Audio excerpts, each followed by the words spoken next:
Before we dive into today's conversation, I have an exciting reminder for all my fellow designers and decorators.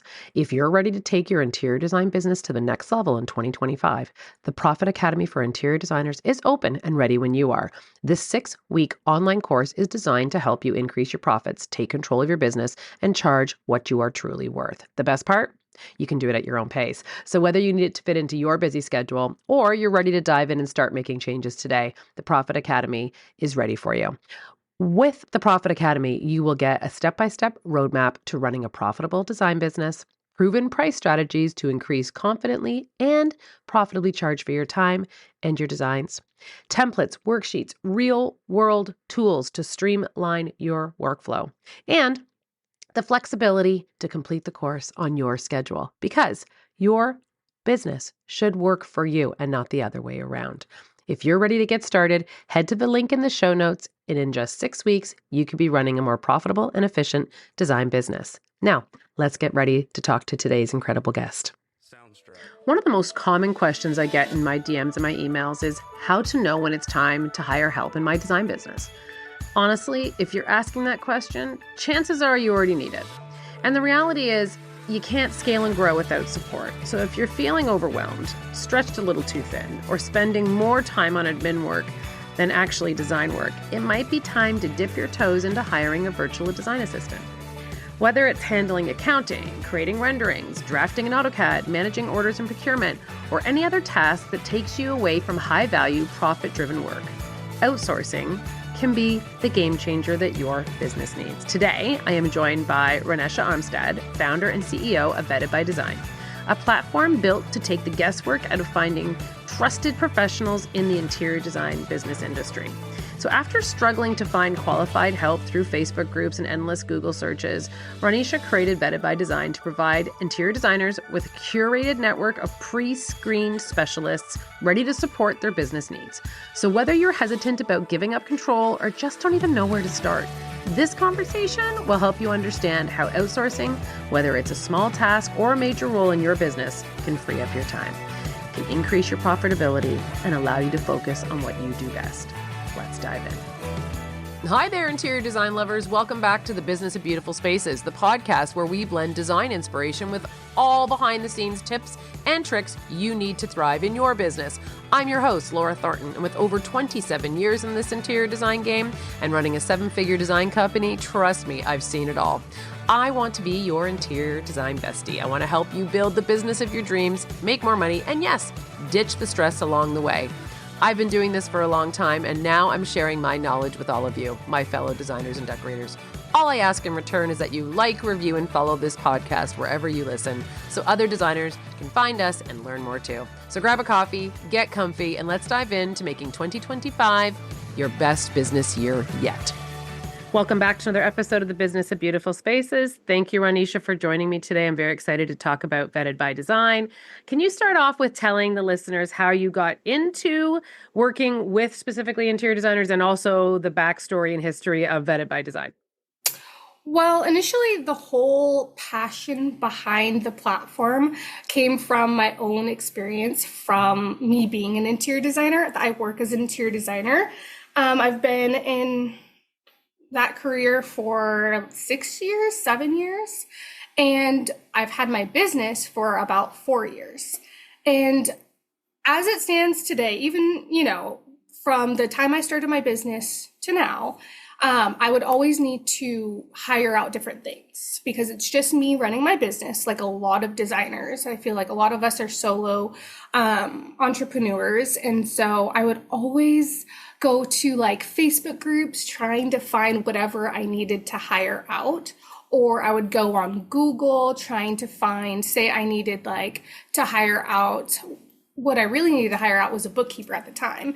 And so I would just go look and just be sifting through Facebook groups and trying to find a good bookkeeper, going on Google, searching for a bookkeeper that would understand interior design. And fortunately, I did find a bookkeeper, but unfortunately, they did not understand interior design as like a business model. And it went south. And so they ended up filing some things incorrectly for my business, and it actually cost my company thousands of dollars. And I don't think that that's what people really understand, that hiring the wrong company or person as an interior designer can have such profound impact on your business, mentally, financially, everything. And that's where I really got the passion behind the idea. Is it's something that I think that we need in the industry, is just a one-stop centralized place to go where we can find people to hire for really anything. Instead of having to search high and low on the internet, you can just go to Vetted by Design and find a plethora of amazing pros that are ready to help you and that understand interior design. So just like you, the first thing I ever outsourced was my accounting because the projects were getting bigger, the amounts were getting bigger, and I didn't want to muck up my taxes or something that would flag me to be in trouble with anything that had to do with a costly mistake, exactly what you're talking about. So now that you've done that, and that was your first outsourcing, can you tell me what other resources you would have at Vetted by Design that designers could use? Because of course, every designer is doing something different. It might not be accounting. Maybe they have someone in their world that can be the accountant for them.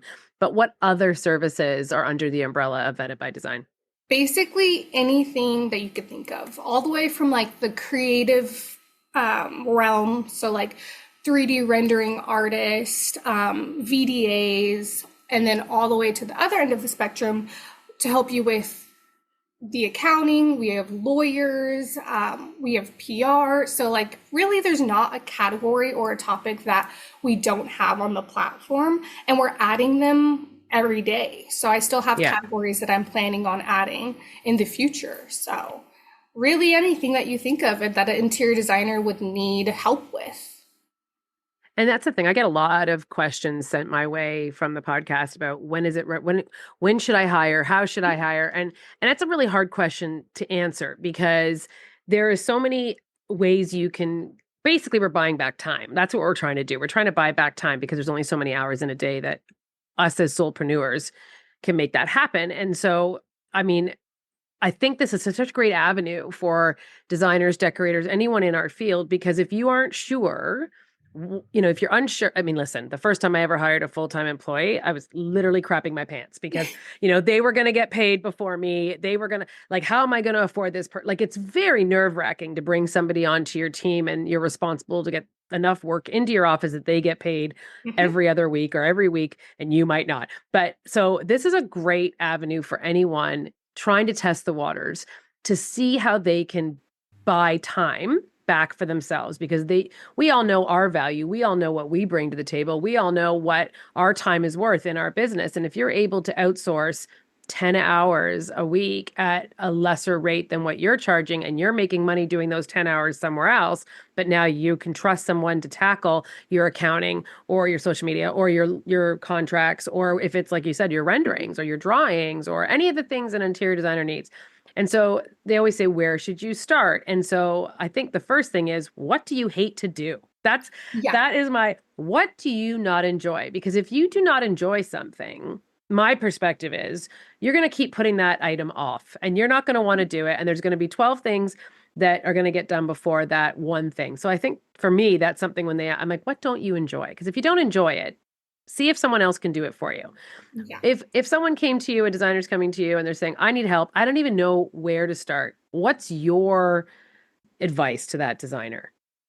I feel like when you are thinking about when should you hire or when should you outsource, anytime, like really anytime. I had been in business for, I want to say less than a year when I was looking for somebody to take over the bookkeeping, because it was the same.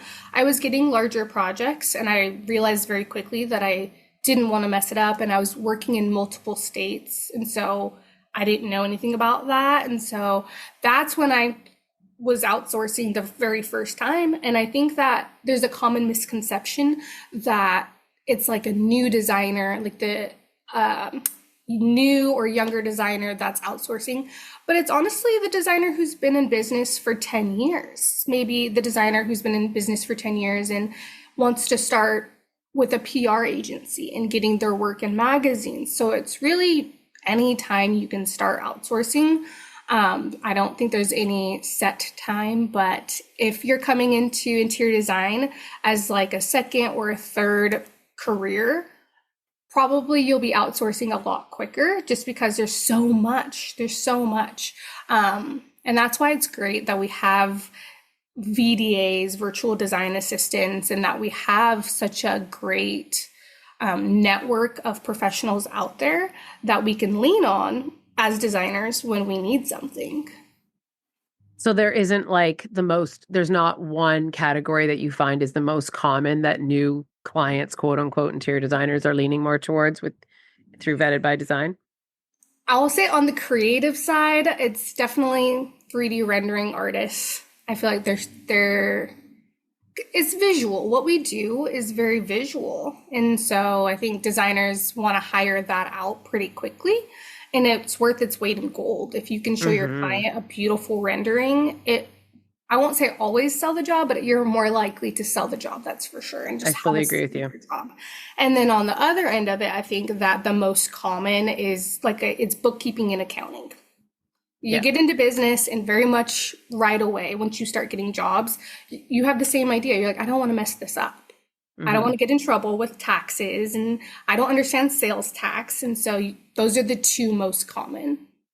And everywhere's so different. Like I'm Canadian. So like, what we do and what our taxes are in Ontario or in a certain area is going to be different than another province. So you really do need, and I'm sure that's the same in the United States, like you really need to have someone who's working in the proper area logistically for you and in your, in your industry. Because I will be very honest now that it's 7 years past, because we have like a thing here where you have to hang on to everything for 7 years. I didn't know I'm not joking, 15 years that I was doing something wrong accounting wise and could have got in a lot of trouble. And I had no idea. And I bet you 80% of designers in Canada are probably doing it right now and don't know that it's wrong. Because at the time I was retainer based, I no longer use retainers, but you can't treat retainers like a deposit. It's got to be in a different bank account. You have to have like the whole thing. I was like, oh my God, like honest mistake. It's not like, it wasn't like I was stealing from here to over to there. No, it's all going to end up in the same pot, but you have to treat things very differently. And it shouldn't have been taxed. And I was taxing. It doesn't get taxed until a certain time. So it all ended up the same in the end.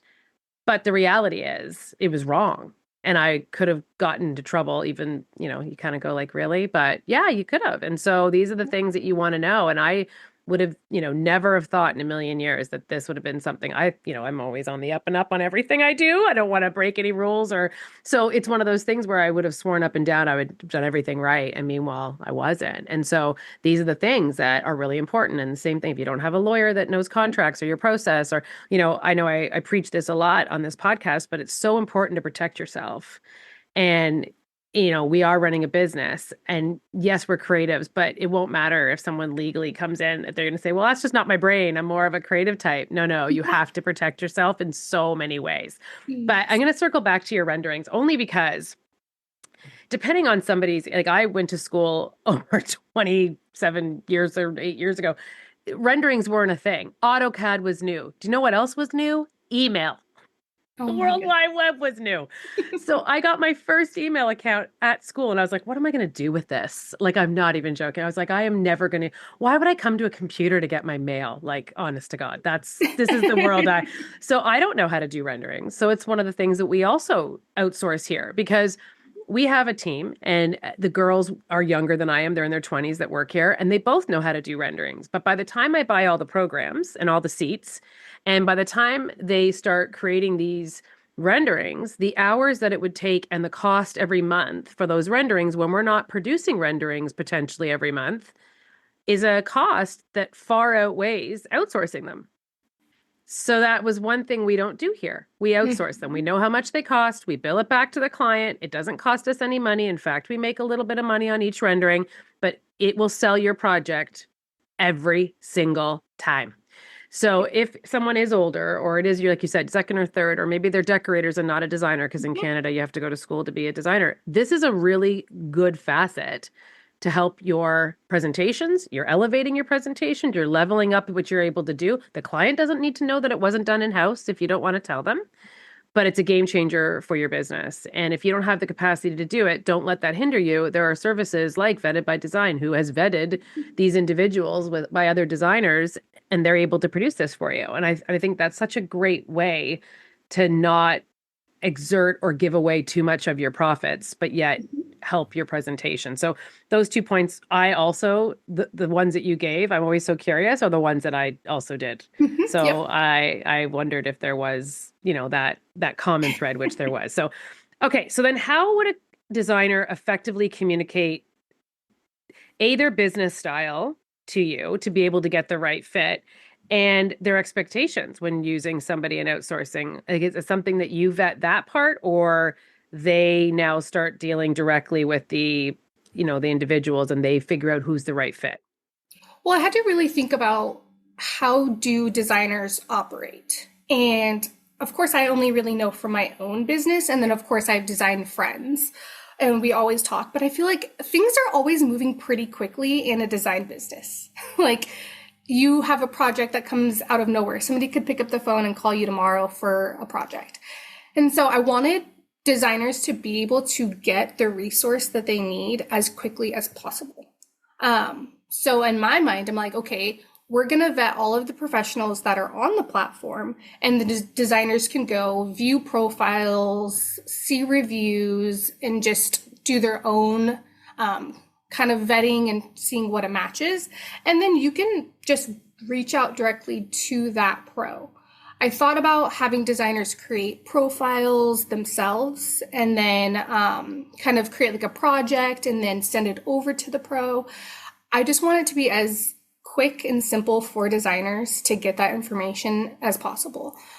We just don't have the luxury of time sometimes. And so if a designer wants to hire for something, say you're a designer, and I use PR because that's where I'm kind of thinking about hiring right now. And if a designer is looking for a PR agency because they want to start getting, more out there and trying to get into published and things like that, they can just go on there, view all of the PR agencies, and if you find one that you're in alignment with, you can just reach directly out through the platform. You just hit message pro, and you can send a direct message, and it goes directly to that pro's inbox. And it's nice because it shows the pro that it's from Vetted by Design. So they know specifically that email is from the platform, and so they can obviously respond in a timely manner. So I just wanted it to be as streamlined as possible for designers. And how are you getting that feedback then that they were, is it like a Google review? Like, how do you know that that actually is a great vetted by design, Mm-hmm. literally, pro? Like, how are you quantifying that? We have a whole vetting process. So pros that want to be on the platform, they go on Vetted by Design, and there's like become a pro, and they can apply to become a pro. And based off their application, we review it. We either approve them to go to the next step, or we kindly ask them to resubmit in 6 months. And if they do go on to the next step, then they'll go to the board, and the board's going to review their portfolio. There are some categories that are not going to have a portfolio, like a lawyer, bookkeepers. They don't typically have portfolios. But if you're in a more creative field, we'll ask that you submit a portfolio for us to review. And that just showcases the pro's previous work, essentially. And then that gets reviewed by the board, and they either get approved to go to the next step. If they go to the next step is a Zoom call, kind of like this with me, where I get to know you, I lay eyes on you, I want to talk about your business values. I really want to get to know you and your business. That call usually lasts anywhere between 30 minutes to an hour. And depending on how that call goes, you either are approved to become a pro on the platform, or we'll ask you to resubmit. But by the time you get through the creative board, it's pretty much like, we are so happy to have you on the platform. So there is like an actual vetting process that we follow. So funny enough, I was originally thinking when we started talking about doing this podcast that it would just be for the designers and decorators that are servicing an end client, meaning their homes, renovations, things like that. But there are a lot of designers and decorators who actually service designers and decorators that also might be interested in this platform that provide drawings for other designers.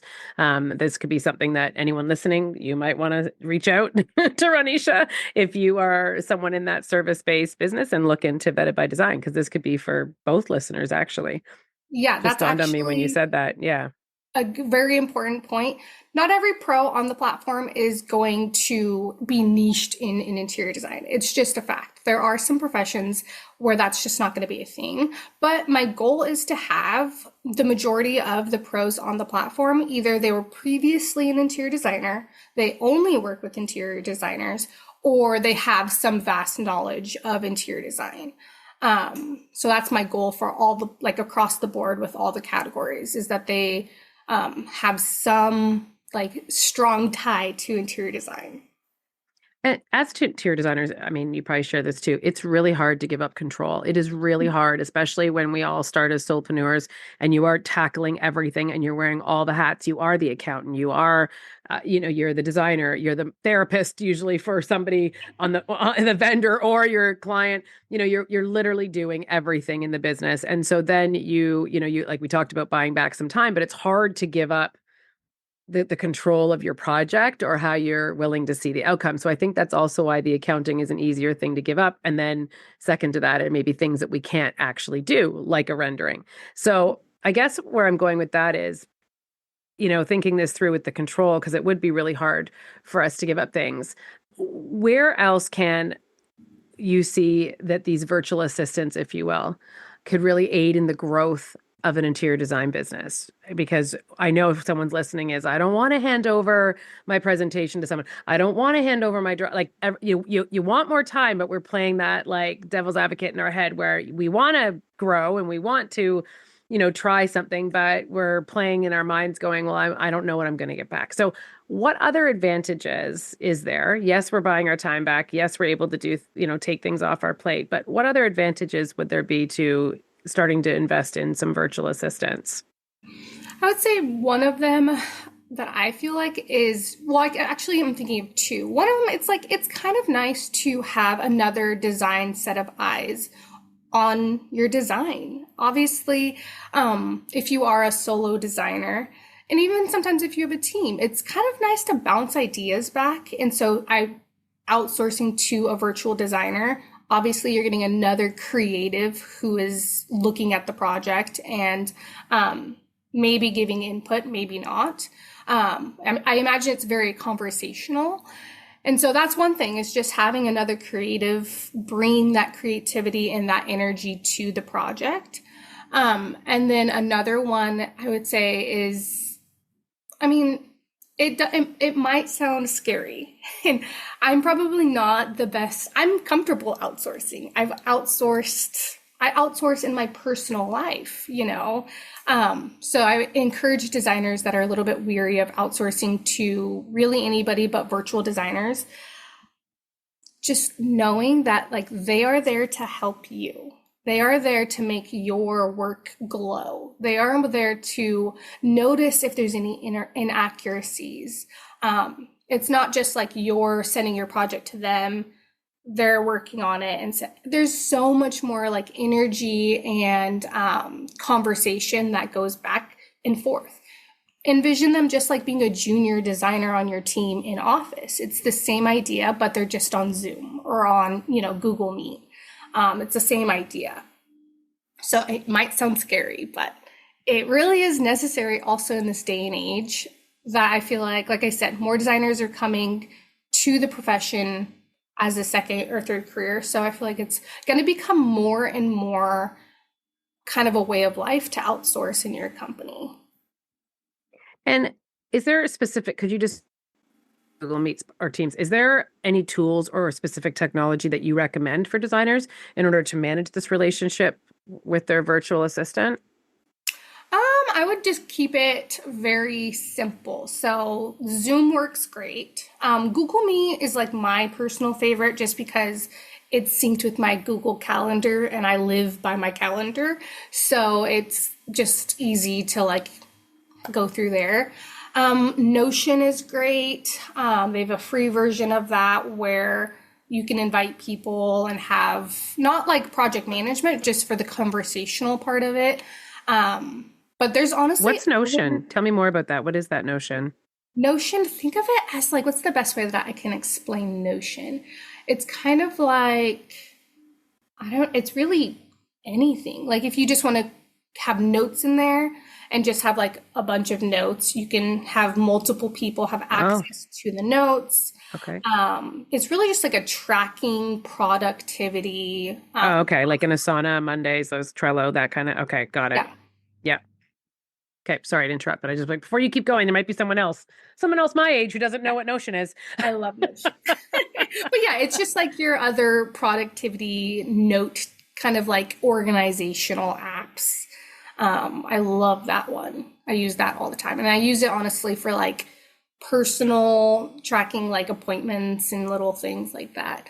But yeah, honestly, I use my Google Calendar for like organizing things and keeping track of like the people I'm outsourcing to. I invite them to my Google Calendar. They can see my calendar, my meetings, my things like that. So I think that's a great resource as well.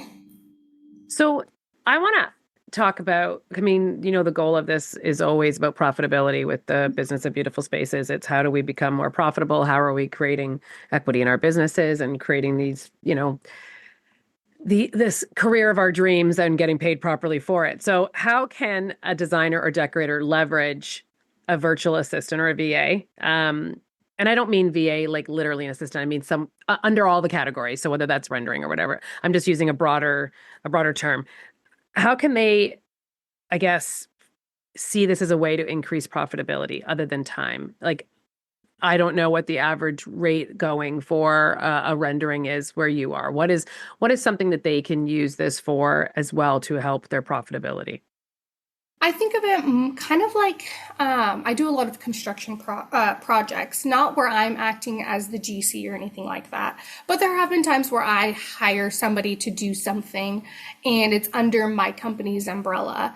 And I think of it just like a subcontractor. That's really what, when you're outsourcing to VAs, VDAs, they really are just like a subcontractor in your business, if you will. And so, just like how you would with a sub, whatever their price is, you mark it up and you make the difference, obviously. But with like a VDA, it's not the same as a sub in a sense of like, with subs, I feel like if they do something wrong, I have to like foot the bill in some cases. But with the VDA, there's really not that element to it. So you really should be making a little bit of money on whatever services you're outsourcing in your business. So you can be profitable on it. A lot of designers think of a VDA or a VA as like, oh gosh, now I'm getting this bill for the renderings. It's hundreds of dollars. Like, it feels like it's just another bill in your business. But I challenge designers to kind of change that mindset that it's not just another bill in your business. There's actually opportunity to make a little bit of money on those services, just depending on how you structure your firm. So there is opportunity. And of course, if you're not, your strong suit's not renderings and you're outsourcing, trust me, you're bringing so much value to your client experience by offering renderings or offering whatever other services you're getting from your VDA. It's worth its weight in gold. You're going to come off to your client as more organized, more polished, more knowledgeable. And when somebody's hiring you and spending like a good amount of money with you, they want to feel like they're getting their money's worth. They want to feel like the process is organized. They want to feel like they're getting that elevated experience. And you outsourcing to a VDA is definitely going to help you with your client experience. Well, and just circling back to the renderings again one more time, if they could visualize, they wouldn't need you. Like we can see it in our heads. We don't need the rendering. It's not for us. It's not for the pretty Yeah. things. It's for them. It is for them to be able to see what we have envisioned. I have always had renderings up on, we have a TV screen in front of our presentation area. And when clients walk in, I always have our hero image of our favorite rendering point of view of, whatever space is going to be the big woo one. And I have never had a client come in and know that it's their house. Not once. And when you say, how do you like the first shot? They are always floored. So if you can wow your client from go, like to your point earlier, 99.7, basically 100% are going to take it, wrap it up in a bow and say it's done. It's the rooms you don't do the renderings in where you'll find that now all of a sudden you have the most changes because they cannot visualize it. If they can see it and they fall in love with it, they want to make very minute changes, which means anything you've put into your contract and time-wise for revisions is now profit. So food for thought, anyone listening. So there are multiple ways that this could come back with even greater ROI. So can't guarantee that, of course, but it's Yeah. definitely something that I've noticed in my experience that those renderings have been a game changer for us and that it's decreased our amount of revisions, which then ROI is right there. And to your point, nothing leaves our office that isn't marked up because you're still got to push the paper around and do the bill and chase the thing and do. So it has to have markup on it. Even if it's minor, it needs to have something. So even if you're making 20% on those renderings, it's still money. Now, the other thing to remember is those renderings just don't come magically. You had spent time talking and making the plans with the VA assistant who's going to help you with those renderings. You've had to put probably a package together with links. Like there's still more time here. So it's not just it passes off and it's gone, but it definitely can come back in some advantage ways by profit. So, okay, super. So then the next thing I have is what is the process? What is the process that a designer or decorator goes through to find the ideal vetted by design VA assistant? It's like I said, very easy process. You can go on Vetted by Design. We have a category for VAs, VDAs, and I think it's a little bit important to kind of distinguish the two. And I don't know if it's just me that thinks there's a difference between a VA and a VDA. Obviously, a virtual design assistant likely is somebody who knows interior design and they probably went to school for it or have been doing it for years. Very design oriented. But then there might be times where you want to hire like a virtual assistant to do really anything other like outside of design. Like for me, there's been times where I need to like batch write things and email them out. And those are kind of like more tasks that don't need to be for a specific designer. Anybody could do it that is just a virtual assistant. So I do think that there's a little bit of a difference between the two, but the process is really easy. You go on the website, you go to the category VDA, VA, and you'll find 15 to 20 VAs, VDAs. All of them have a profile. All of them have been vetted. And you can just click on ones, kind of figure out which one you're most attracted to. We do include like a carousel image so you can see some of their work. Their websites are linked, so you can check out their website. And it's really easy. You click message them and you send the message to them, explaining your project, explaining whatever it is that you want help with. And it goes directly to their email box. They don't have to sign into the platform or anything. It goes directly to whatever email they provide to us. And that's kind of the starting point to moving forward. So it's really easy. Yeah, it doesn't require a lot on the designer's part. It's more heavy on the pro and the vetting part. So back at the beginning of this conversation, you had mentioned, like, let's say something drops on your plate tomorrow and you decide to take it on and then realize, oh, geez, this is going to take me way more time than I thought. And so now we've gone to Vetted by Design. We've found a few pros. What is the turnaround time? Meaning not turnaround time, project back in your inbox. What should a designer or decorator allow time-wise to be able to, find the right fit and get return emails? It's great that someone called you and now you're in panic mode, but should they allot a week or two? Of course, that is not the ideal time to be reaching out, but using it as, the pressure cooker, or someone's realized that they're over their head with something. Is it a week? Is it 2 weeks? What would you recommend this would be instead of making a rush decision, you're able to do the process properly. You're able to vet this person that you feel comfortable and not under the worst pressure you're probably feeling. Because that's when, of course, most people are going to reach out because we're like, I need to do something, or I'm going on vacation, or whatever it is. What would you recommend as an ideal amount of time to allot to finding the right fit for whatever, VDA you're looking for?